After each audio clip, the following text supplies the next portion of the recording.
နေမာကြီးဝန်ခံခဲ့တဲ့ပွဲမင်္ဂလာပါခင်ဗျာ Soccer History ကနေကြိုဆိုပါရစေဒီဗီဒီယိုကို YouTube ကနေကြည့်နေရဆိုရင် Vivian လေးခန့်ပြီးကြည့်ပေးဖို့တောင်းဆိုချင်ပါတယ်ဗီဒီယိုလေးကိုသဘောကျရင် like လုပ်လေးနှိပ်ပေးခဲ့ဖို့မမေ့ပါနဲ့သတိတရားနဲ့နှိပ်ပေးတော့ပါအောင်နေမာတယောက်လူစားဝင်လာတော့မယ်ဆိုတာဒီပွဲမကန်ခင်တွေကသိနေခဲ့ပါတယ်ဒါကြောင့်လဲဒီပွဲကိုပထမပိုင်းတွေကဂိုးပြတ်စေခြင်းခဲ့တယ်အဲ့ဒီရှေ့ပွဲမှာအရန်ကုန်မှာတော့မပါတဲ့နေမာကိုဒီပွဲအရန်လူစင်းရင်းနဲ့ပြန်ပါလာတော့ဂိုးပြတ်တော့ဖို့ပဲမျှော်လင့်ခဲ့တယ်ဒါမှပဲနေမာလူစားလဲအဖြစ်ဝင်လာမှာပါနေမာကိုကျွန်တော်ကတော့နမ်တက်ခဲ့ရတဲ့အင်ရှိဆန်မင်းသားတစ်ပါးလိုပဲမြင်တယ်နေမာကတကယ်တော့ volunteer တစ်လုံးလောက်တော့ရှားဖို့ရတဲ့ကစားသမားပဲပြဿနာကသူ့ရှိကနမ်တက်ပြင်နှစ်ပါးကအခုထိကိုမစင်းနိုင်တော့နေမာခင်ဗျာသူ့လက်ဆိုတာမျိုးမရသွားရရှာဘူးနေမာကရော်နယ်ဒင်ဟိုလို skill တွေအများကြီးနဲ့ကစားတဲ့ကစားသမားဆိုတော့မျှော်လင့်ခဲ့ဘူးပေမဲ့ဘရာဇီးသားတွေရဲ့ထုံးစံအရအရေးချင်းရှိသလောက်ကိုအပျော်ပါးကလည်းတော်တော်မှတ်ခဲ့တယ်ဒင်ဟိုလိုပဲဒင်ဟိုထက်တော့ပိုမှတ်ခဲ့သေးတယ်လို့ပဲကိုလံဘီယာနဲ့ပွဲမှာနေမာရသွားခဲ့တဲ့ဒဏ်ရာကနေမာရဲ့ကစားသမားဘဝကိုမကြမ်းခိုင်မှုတွေနဲ့ဒဏ်ရာတွေနဲ့ပို့ပြီးတော့လုံမန်းလာစေခဲ့တယ်လို့နေမာဝန်ခံခဲ့ဘူးတယ်နေမာက86မိနစ်မှာကွန်ညာအစားလူစားဝင်လာခဲ့တယ်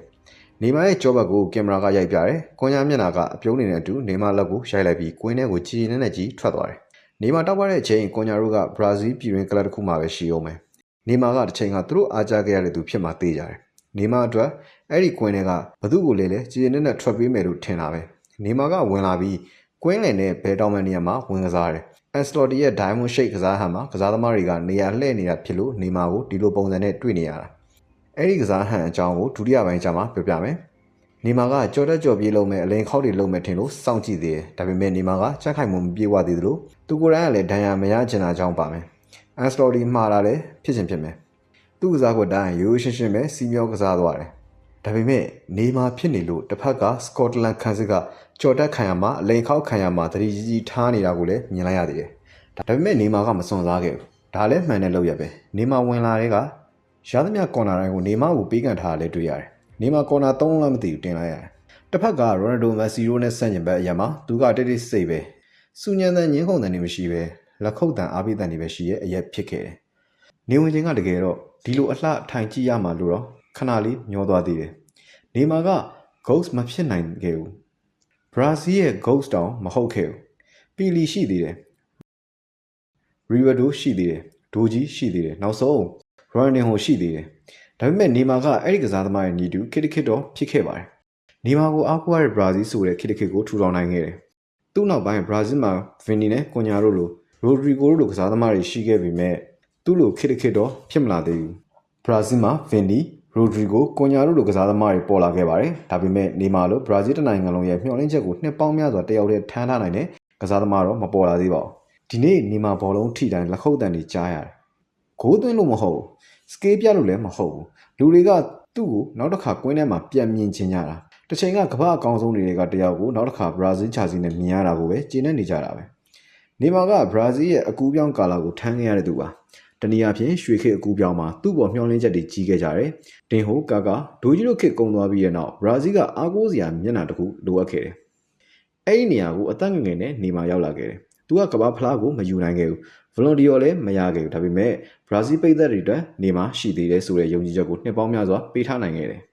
တစ်ချိန်ကတစ်ဖက်ခံစစ်ကိုအလိန်ခေါက်တွေနဲ့အဆက်ကွဲစေခဲ့တဲ့သူကဒီနေ့တော့ဘောလုံးကိုရိုးရိုးရှင်းရှင်းပဲလှည့်ပေးနေတယ်ဒါကနေမာပြောင်းသွားတာမဟုတ်ပါဘူးအချိန်ကလူတိုင်းကိုပြောင်းလဲသွားစေတာရိုနယ်ဒိုလည်းအဝေးကြီးမကန်နိုင်တော့ဘူးမက်ဆီလည်းနောက်ခံလူ9ယောက်လောက်ကိုကြော်ဖြတ်တာမျိုးတိတ်မမြင်ရတော့တကယ်တော့ဒီနေ့နေမာလူစားဝင်တာကိုကြည့်ရတာအချိန်ဆိုတာဘယ်လောက်မြန်မြန်ကုန်သွားလဲဆိုတာကိုပုံမြင်လိုက်ရတဲ့နေ့ပဲမနေ့တနေ့ကလိုပဲထင်ရတဲ့ဆန်တိုစ်ကလူငယ်ကစားသမားလေးနေမာကနေဘာစီလိုနာရဲ့ MSN မှာအတူတောက်ပခဲ့တယ်အဲဒီနောက်ဂျော်နယ်မက်10ဝယ်ပြီးဘရာဇီးရဲ့အာဂူဝါရဲ့ကျဲဖြစ်ခဲ့တယ် PSG ရဲ့ကမ္ဘာစံချိန်တင်ပြောင်းရွှေ့ခြင်းနဲ့ကစားသမားဖြစ်ခဲ့တယ်အခုတော့ဒီအမှတ်တရတွေကိုတည်လာပြီးလူစားဝင်လာတဲ့ဝိုင်းကစားသမားတယောက်ဖြစ်နေပြီပွဲပြီးတော့လေနေမာဆိုတဲ့အတန်တွေအများကြီးကြားရတယ်နေမာဘာမှမလုပ်ပြနိုင်လဲရတယ်ဖြစ်တယ်တစ်ချိန်ကသူတို့ကိုတည်ပေးခဲ့ဘူးတဲ့နေမာကိုဒီယိုတိုက်ဆွဲပြီးလိုက်ပါစေပင်ပန်းခန့်ဆွဲမယ်ဆိုတဲ့လူငယ်ကစားသမားတွေဘရာဇီးမှာအများကြီးပါပဲဘရာဇီးအောင်မြင်သည်ဖြစ်စေမအောင်မြင်သည်ဖြစ်စေနေမာပြန်ပါလာတာကိုကြည့်ရတာလေဒီကမ္ဘာဖလားရဲ့ရတာတစ်ခုပါပဲဒီကမ္ဘာဖလားကဂျေအိုရီရဲ့နောက်ဆုံး dance ဖြစ်နိုင်ပါတယ်အပိုင်းနဲ့ဖြစ်ဘရာဇီးရဲ့စကော့တလန်ပွဲကနီးစနစ်ပိုင်းကိုနည်းနည်းပြောပြပါမယ်ဘရာဇီးကစကော့တလန်ရဲ့ပွဲမှာ Central Diamond Shake ကိုသုံးခဲ့တယ် အဲ့ဒီ diamond ဘလို့အလုပ်လုပ်တယ်လဲဆိုတာကိုပြောပြပေးပါမယ်အဲ့ဒီ central diamond shape မှာထိပ်ဆုံးကစားသမားက false 9ပုံစံကစားပါတယ်ကျန်တာကတော့ LM RM CM ဒီလိုတည်တည်ကစားကြပါတယ် on position မှာတိုက်စစ်ကိုဘောလုံးစပြီးဆိုတာနဲ့ false 9ကစားသမားကဘောလုံးဆင်းယူပြီး CM ကစားသမားနဲ့တွဲပါတယ်အဲ့ဒီချိန် IM နဲ့ LM ကစားသမားတွေက half space အတိုင်းနေရာလွတ်တွေကနေအထဲကို inside လုပ်ပြီးဂိုးနဲ့အနီးဆုံးနေရာကိုပြေးဝင်ကန်သွင်းတက်ကြပါတယ်ဒီမှာဆိုရင်ဒါကိုမြင်ရမှာပါနောက်တန်းကနေဘေးရက်ဆိုင်လည်းဒီတိုင်းပါပဲ force 9ကစားသမားကဘောလုံးလက်ခံ CM ကစားသမားနဲ့တွဲ CM ကစားသမားကပြေးထွက်သွားမယ်တောင်ပန်ကစားသမားရဲ့ပြေးလန်းတွေကိုထည့်ပေးပါတယ်ဒီမှာဆိုရင်လည်း force 9ကစားသမားကကစားသမားနဲ့နေရာလဲပြီး position switch ကစားတာကိုတွေ့ရမှာပါဘရာဇီးရဲ့ကစားကွက်ကအချိန်တိုင်းလိုမှာ force 9ကစားသမားနဲ့ဘေးရက်စပါတယ်ဘယ်ဘက်နေနေညာဘက်နေနေလွတ်တဲ့ဘက်ကနေအဲ့တိုင်းစပါတယ်ဒီမှာဆိုရင်လည်းဒါကိုမြင်ရမှာပါဒါကြောင့်နေမာကိုကွန်ညာနေရာထည့်လိုက်တဲ့အခါနေမာမှာအဲ့ဒီ found တိုင်းပြေးလွှားနေရတာကြောင့်နေမာကိုကွင်းလေတွေးလိုက် white ကိုရောက်သွားလိုက်မြင်နေရတာပါနေမာတန်ရာကိုစိုးရင်လို့လားဒါမှမဟုတ်ကစားကွက်ပြတ်မှာမလိုလားလို့ပဲလားတော့မသိဘူးအလိန်ခေါက်မလို့ပဲကစားကွက်အတိုင်းစီမျောကစားခဲ့တာပါဒီမှာဘယ်လိုကစားခဲ့တယ်လဲဆိုတာကိုအနည်းချင်းပြောပြပေးတာပါအဲ့ဒီကစားဟန်ကနေနည်းနည်းစီသာပြောင်းသွားတယ်ဘရာဇီးရဲ့နီစနစ်ကစကော့တလန်ကိုကောင်းကောင်းဒုက္ခပေးနိုင်ခဲ့ပါတယ်နေမာဟာ2023အော်တိုဘာလနောက်ပိုင်းပထမဆုံးအကြိမ်ဖြစ်နိုင်ငံအသင်းအတွက်ကွင်းထဲပြန်လဲခြေချခွင့်ရခဲ့ပြီးပွဲပြီးမှာတော့ခံစားချက်တွေကိုမထိန်ချုပ်နိုင်ပဲမျက်ရည်ကျခဲ့ပါတယ်ဘရာဇီးပရိသတ်တွေနဲ့ကမ္ဘာပရိသတ်တွေအတွက်၃ပွဲမြောက်မှာတော့နေမာကစားတာကိုတွေ့ခွင့်ရလိုက်ပါပြီဒီနေ့ဗီဒီယိုတွေကတော့ဒီလောက်ပါပဲဗီဒီယိုတင်ဆက်ပေးပြီးဆိုတော့အခုကျွန်တော်လှည့်ပါနောက်ထပ်လည်းဗီဒီယိုတွေ tactical analysis ဗီဒီယိုကိုတင်ဆက်ပေးသွားမှာဖြစ်လို့ page ကို like and share ခဲ့ပြီးကျွန်တော်တို့ရဲ့ YouTube channel လေးကိုလည်း subscribe လုပ်ခဲ့ပေးကြပါဦးခင်ဗျာ comment မှာ YouTube link လေးချပေးထားပါတယ်အားလုံးကိုကျေးဇူးထူးတင်ရှိပါတယ်ခင်ဗျာ